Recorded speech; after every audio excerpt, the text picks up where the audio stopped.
Coucou tout le monde, j'espère que vous allez bien. Moi, ça va super bien.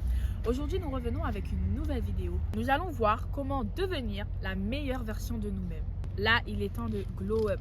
Nous allons glow up les filles. Les filles, voilà. Les filles, les femmes, nous allons glow up. C'est vraiment le moment pour vraiment changer, pour devenir la meilleure version de nous-mêmes, comme dans le titre. Voilà. La première étape pour devenir la femme de tes rêves et pour glow up, c'est de dire au revoir à son passé. Il faut que tu sois capable de te détacher de la personne que tu étais avant.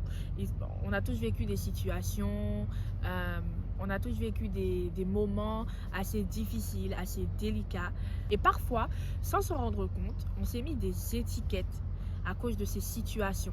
C'est-à-dire, on s'est nous-mêmes étiquetés en tant que personne qui manque de confiance en soi, en tant que personne timide, en tant que personne qui ne va pas de l'avant, en tant que personne qui manque d'élégance, etc., etc. Et souvent, c'est ces choses-là que nous pouvons changer chez nous. Et parfois, c'est même pas le cas en fait. Tu vas te voir comme une personne timide, une personne qui manque d'élégance, et pourtant, tu n'es pas cette personne en fait. Mais comme tu t'es mise cette étiquette-là, tu te vois comme ça. Donc du coup, la première étape, il faut que tu enlèves cette étiquette. Pour avancer, il faut que tu l'enlèves.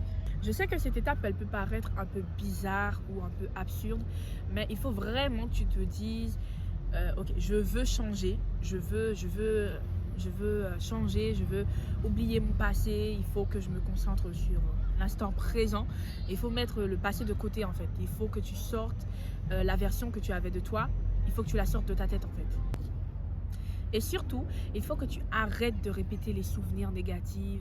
Ça vient polluer l'instant présent dans un sens. Ça vient polluer, il faut arrêter de répéter, arrêter de penser. Et il faut te répéter consciemment, je laisse de côté, je laisse de côté.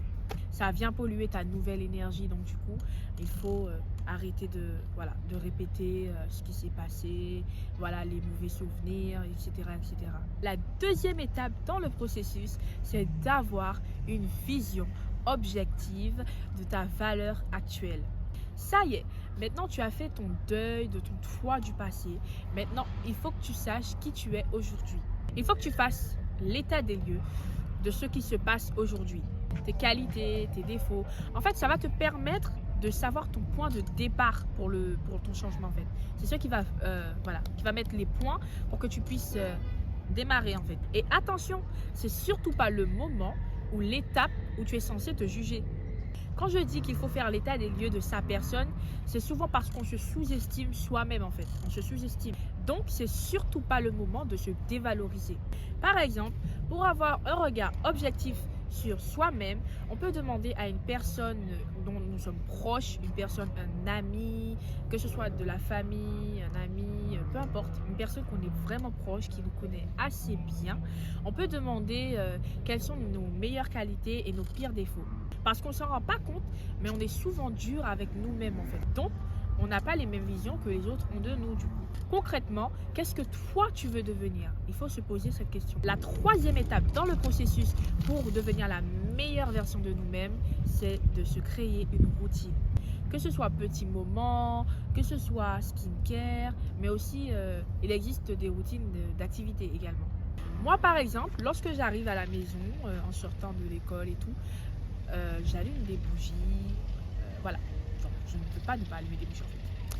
Je me sers un petit verre de jus, que ce soit jus de fruits, que ce soit jus de pomme, peu importe, ou je mange un fruit. Donc, pour moi, c'est une routine lorsque je sors de l'école. Ensuite, je mets une petite musique assez douce pour me mettre dans l'ambiance, ça me met dans un bon mood parce que après j'ai le contenu, j'ai les choses, j'ai le travail personnel et puis les projets à développer, machin. Donc du coup, il faut que je me mette dans le mood en fait pour pouvoir me concentrer. Ensuite,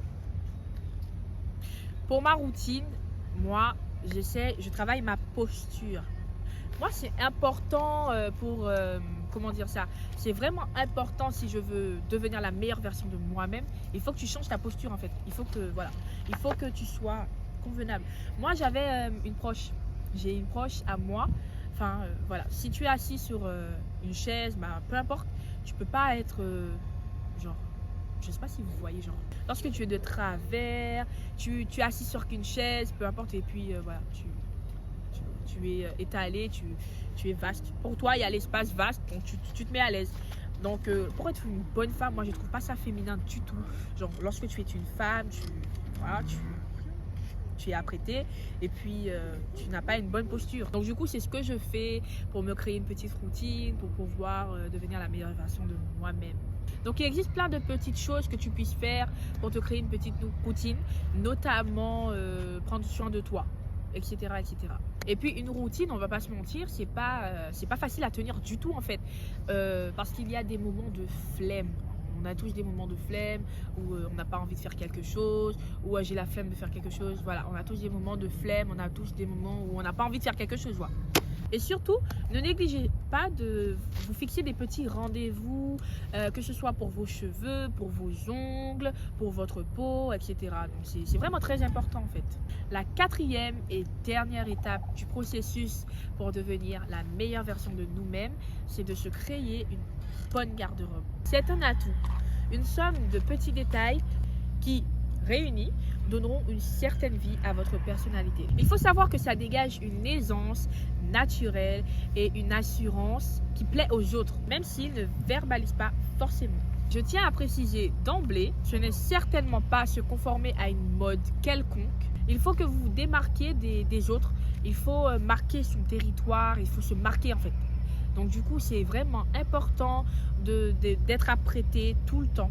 Genre, vraiment, c'est le strict minimum pour être une femme. Sinon, moi, je trouve pas ça féminin.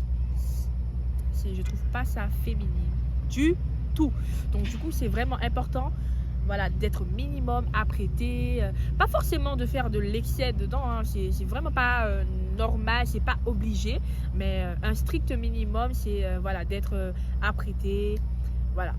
Merci beaucoup, j'espère qu'elle vous plaira cette vidéo et on se retrouve très bientôt pour de nouvelles vidéos et puis